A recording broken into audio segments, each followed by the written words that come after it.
Hey guys, Craftdan here, with a tutorial on a redstone vending machine for Minecraft 1.9. You select one of the 8 items and flick the lever to turn on the machine. The gear you selected will start feeding into the chest and you can turn it off when you have the amount you need. So let me explain how it works. Section 1 is our item selector, which is the comparator behind this item frame. It gives one block of redstone pulse per position of the arrow that's in it. Keeping that in mind, when the bottom redstone dust is turned on, the block it's on becomes powered. That activates the repeater beneath, turning off the bottom torch, allowing the torch above to turn on, which is our first output. It activates one of 8 of our item droppers. Now when the arrow turns once, it adds one more block of pulse. The top redstone dust then lights up, powering the block it's on, activating the top repeater, turning off the first output torch. At the same time as that happening, the next bottom block of redstone dust is activated, repeating the process again. So in a nutshell, when one output turns off, the next turns on. This works 8 times. At this point you could probably see how this can work. We connect droppers to each of the 8 outputs, filling them with which item the arrow points to when it's rotated. Section 2 is an on and off redstone clock made of hoppers, attached to a line of power carrying blocks. This is to give you the amount of items you need.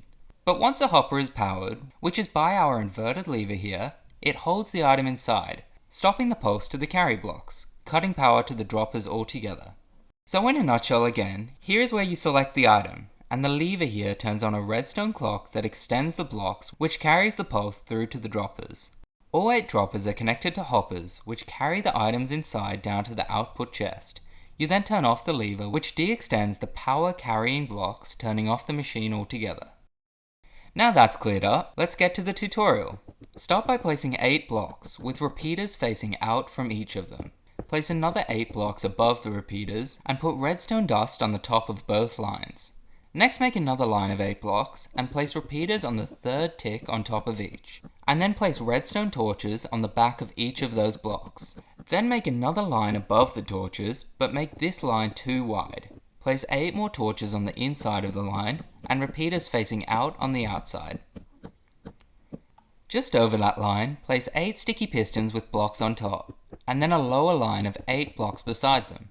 Place redstone dust on those blocks to be able to power the pistons. Come back to the front of the machine and place a block at the start with a comparator on top, and build a 3x3 square in front of that. Place 9 item frames on that square, and put an arrow in the middle frame. If you've done everything correctly, the first output will light up. Rotate the arrow once and the first torch will turn off and the next will turn on. Now place a chest beside the 9 blocks and build around it like this, placing a lever on top. Also pop a piece of stairs above the chest. It covers up what's behind but still lets you open it.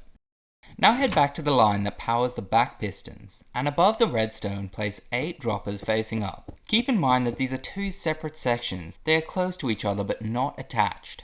Head back to behind your chest and attach 8 hoppers into it like this. Bring it up 4 high, and from the top hopper, attach another 9 of them. These should be connected to your droppers. All that's left is your redstone clock and a bit of wiring and we're done. So let's go over to the chest again and put a redstone torch behind the lever you placed. On the left of that, place 2 hoppers facing into each other like this, and pop 1 item inside one of them. Place a comparator beside it here, followed by a repeater to extend the pulse. Add 1 more extra block beside it, and then place a few blocks and dust like this to carry the pulse to the line of pistons. Now join up section 1 and 2 here by a repeater. It just resets the signal each time the pistons go up and down, or else the then powered block here would stay extended. Place an item in the item frame for each item that you want dropped from the vending machine, and fill the adjoining dropper with that item. It also helps if you place an item frame on that dropper for future reference on filling it.